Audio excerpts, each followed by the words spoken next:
What's up, everybody? Shauna D Man here, and welcome back to the channel. Hope you guys are doing great. Hope you guys had yourselves a great week. Getting ready for the weekend. We are back with another little anime Friday review, and we are going to be talking about Rose. I guess it's like Rosary Vampire, or it looks like Rosary plus Vampire, but we're just going to call it Rosary Vampire.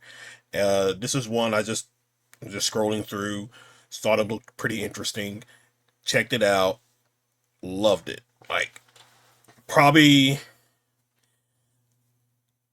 I think I've come to realize I'm really into like the dark fantasy anime kind of stuff. This one's kind of a harem, but not in the same sense as what like New Testament Devil Sister was, High School DxD. I think primarily those two, like those you can definitely classify as like harem type animes. This one kind of falls into it, but it's not as bad when it comes to the nudity. Like this is a, let me see, I have it right here. This is a 18 plus, 18 and above type of show. There's not really nudity. There is obviously like sexual imagery and that kind of stuff. About what you come to expect with a lot of some of these animes and stuff like that. But needless to say, this was actually one of I've been doing this for the past couple of weeks now, and just watching some of these animes, and like I have really loved almost every single one of them. Maybe not not new Testament of a New Devil's Sister. I'm not saying I hated that one, but that one I'm probably gonna like put towards the bottom of the shows that I've watched, because we've done like what, 6, 7 um, anime reviews up to this point. And so basically, if you don't know what this is the oldest show by far that I have watched since getting back into anime. And I was surprised when I looked this up of when this show came out originally. This show came out in 2000, see, season one. See if I can find it. I just want to make sure I'm right. Yeah, season one came out 2008. I was in high school when this show first came out, and I'm surprised how well the anime and animation looked in this show for it being in 2008. Um, but man, so so basically, uh, the series evolves around a human named uh, Skone. It the captions on the show makes it look different a lot of times. I think it kind of corrected itself towards the end of the series, but Skune is a human who happens to enroll at a academy, Yokai Academy, that appears human, but everybody there is a monster in some way, shape, or form. But they all wear human disguises. A lot of it is just like, this is kind of, um, think of Hogwarts with Harry Potter, but with monsters instead of wizards. Although there are witches, technically there's only one though. So he ends up accidentally going to Yokai Academy. So basically, what happened was in the first episode, he didn't get into an academy with his friends. Uh, his father happens to find a an acceptance letter to an academy that a person dropped, which I thought we were going to get something into that, but that didn't turn out to be the case. And so he gives the Skune, and Skune ends up at Yokai Academy. He comes across a vampire named Mocha.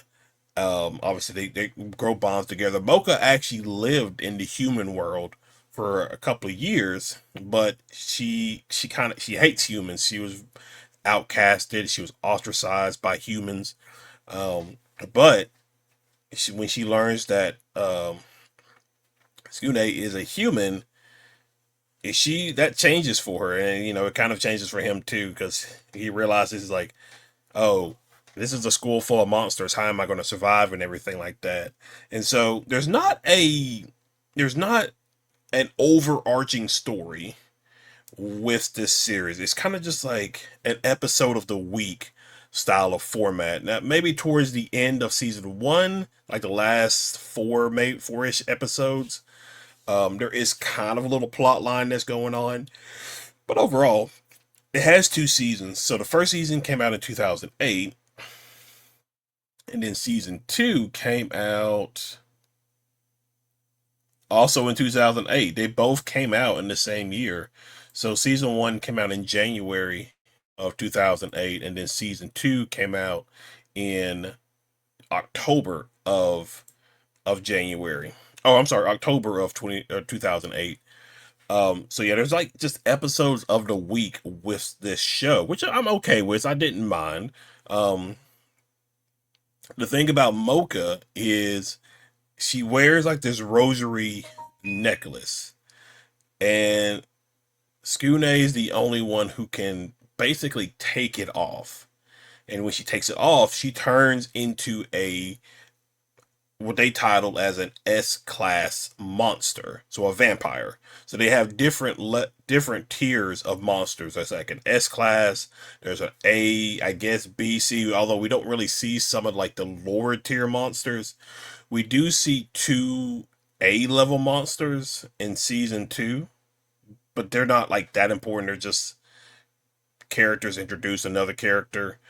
But Mocha's S tier vampire look is pretty much the main focus of the show, and you see it throughout all these episodes where whenever vampire Mocha, it's hard to. They're both Mochas, but I'm trying to think of a proper way to like differentiate the two because they are very different personality wise and things like that. Um, so I want to just say vampire Mocha and then just regular Mocha. Although they share the same body, they're the same person. Um, there is there is like not a lot of clearance on why she had her. So Mocha had her powers sealed away. It's not. I don't remember if the show actually explains why. Um, but um, so the vampire S tier vampire Mocha, and that's one of the questions you get throughout this series is who is the real Mocha? Is it the S tier vampire Mocha, or is it the bubbly pink haired uh uh shy Mocha? I guess not necessarily shy. And like that's one of the questions you see throughout the episode, or at least as I was starting to have watching this series was which one is the real Mocha? So it turns out the S tier vampire version is the real Mocha, the one that you see throughout the series majority of the time when she has the rosary on. That is essentially a facade. That's not the real Mocha, even though she has her own personality and everything. It is the result of the rosary being attached. And so that's why I was kind of like, I was curious if we would get a little bit more out of that, but we didn't. Now, looking into this show, I realized, or like I come to learn that what the show is drastically different from what the manga is. I think people have talked about the manga is a lot more dark compared to what the show does. The show's I saw one thing titled it as like fan service, your typical harem type of comedy anime. So I'm curious on if you've read the manga. I may see if it's on Crunchyroll. It could be on Crunchyroll. I don't know. I'm very curious to know like how dark is the manga because people have talked about because they have deviated so heavily from what the manga was that in order to like continue telling this story, you have to reboot the entire thing. So that is really interesting. In that case, I'm very very curious to know people thought about this particular anime during that time. Maybe people who are familiar with it now or have seen it now may have an opinion about it. So, but these aren't the only characters. So they go to Yokai Academy, like I mentioned. It's all full of monsters. There's different monsters that you see. There's an ogre. There's a lamia. There's one that's like a spider. There's Jin, who is the president of the newspaper club. He's a werewolf. You have mermaids. You have like just all these different monsters and everything. It's kind of like a monster of the week too, because each week they come across a new monster, which is fine. It's pretty cool. Um, then they start to come around introducing all these other characters. You have Kurama, who is a succubus, and the second episode she is introduced. She is trying to win Skune over. Um, because she uses her succubus powers to try to get all the attention of the guys, but Mocha's a rival now, so it's just one of those kind of things. And then I believe in the third episode, you get introduced into Yukiya, who is a young witch who's a very smart individual. Like she skipped grades, but she's like 4 years younger than the main set of characters. But she's a witch, and so she gets a fun little rivalry with uh Kurama throughout the entire series. And then you get who I feel like is my favorite character is if I Maisone, or I can never pronounce these characters' names properly. Like I'll hear it all the time while watching these shows. Uh but I can never pronounce it correctly. But it's like Mizone. Um it's like Mizore. I think that's how you spell it. But I think she kind of became one of my favorite characters because throughout the entire series, she's the most wackiest character because she will appear out of nowhere for no reason at all. There's an episode in the first season where Skune gets taken by the math teacher, who is a Lamia, and she's like a BDM or a dominatrix type of fetish too. It was like really weird, but there's a moment where Mocha is getting ready to charge in to save Skune, and then Mizune is just like pops out of the ceiling, like what's going on here? It's like what do we? It's just so random, and like she stalks Skune sometimes. She just appears out of places. She's a snow woman, so she has the ability, use ice, that kind of thing.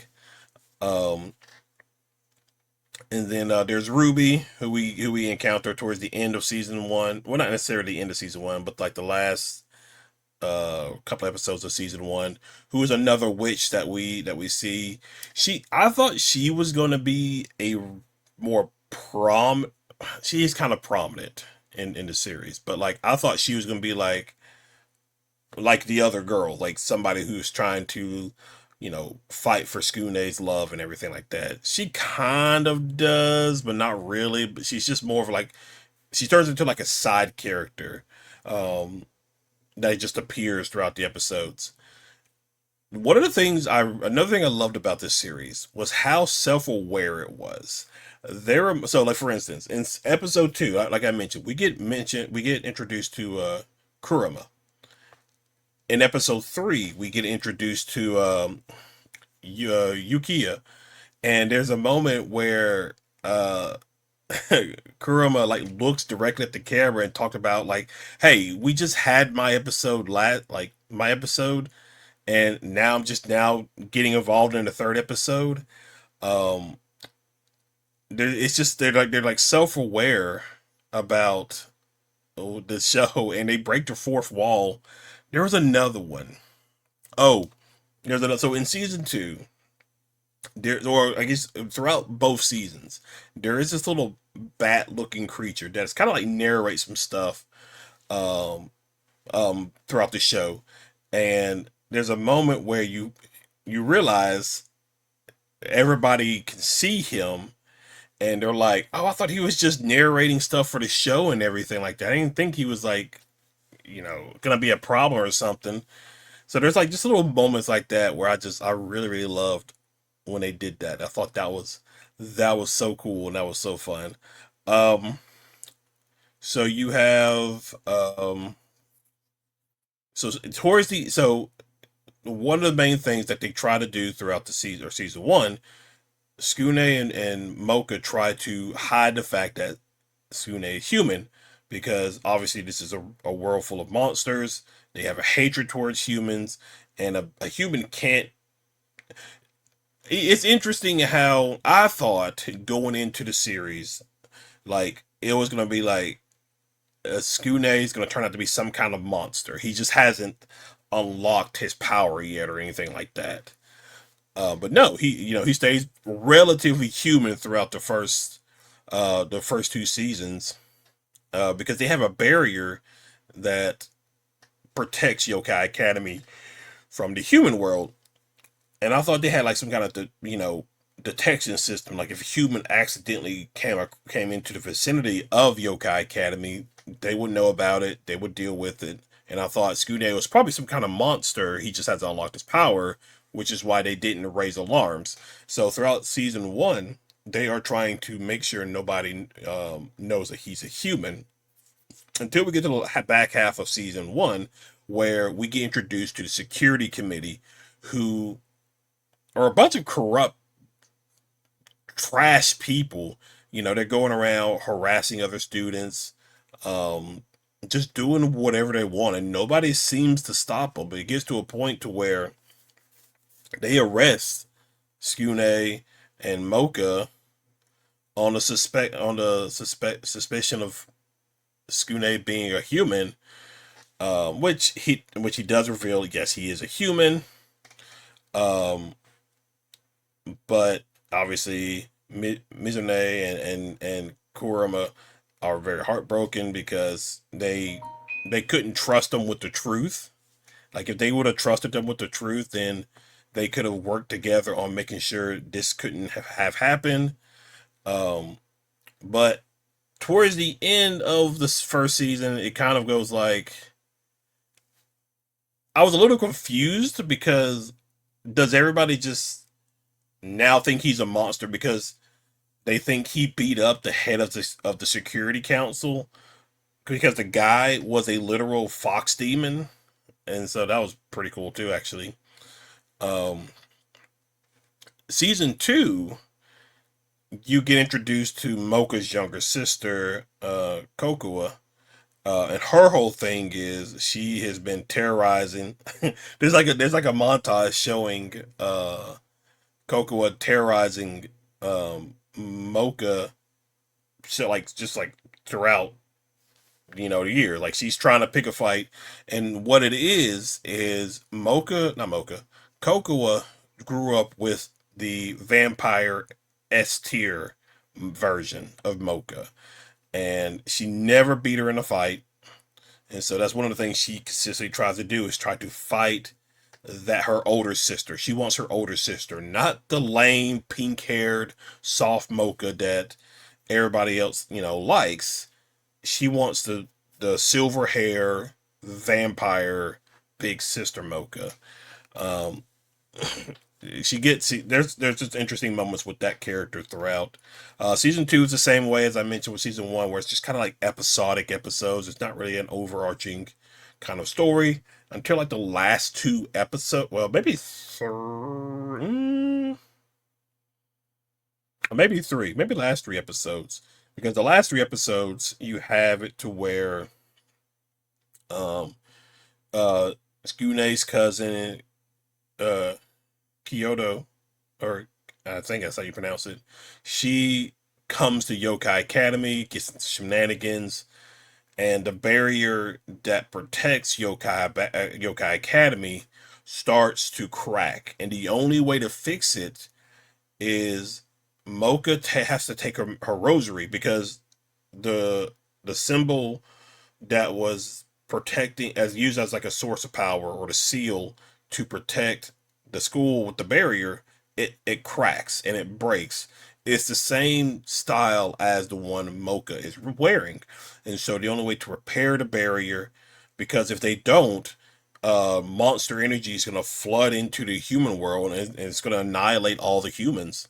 And so she makes a sacrifice, and she goes and she takes the rosary and places it in its place, repairing the barrier. But that pink haired, kind Mocha is gone, and then all that's left is the true Mocha, the S tier vampire Mocha. Um,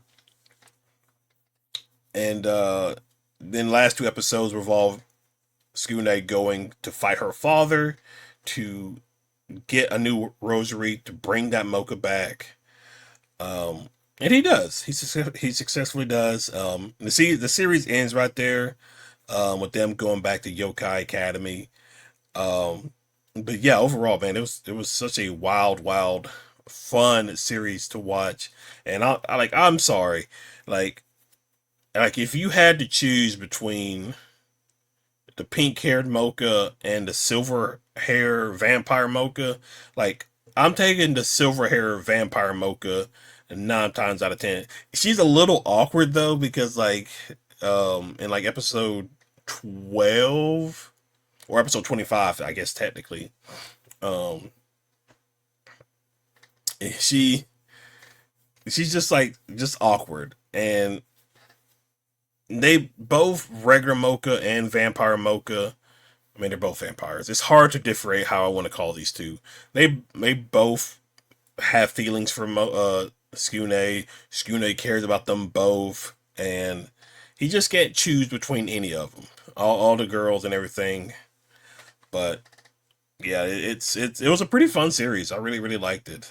Um, so like over on Crunchyroll, it averaged about like a 4.5, 4.5 stars. About, what is this?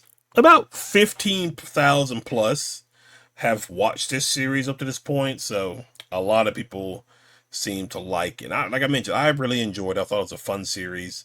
Um, Man, I wish, and I thought about it too as I was watching this series, because like my reactions were just all over the place with this show. Because part of me was like, I wish I would have done like weekly reactions to each episode, just so you guys can like see my reaction to all the craziness with this show. So I am thinking about doing that, and doing stuff like that. I think that'd be pretty fun to do, honestly. So, but we'll see. But guys, that's basically it. That's just my thoughts and my little review of Rosary Vampire. Fun series. I got some monster action, anime girl action.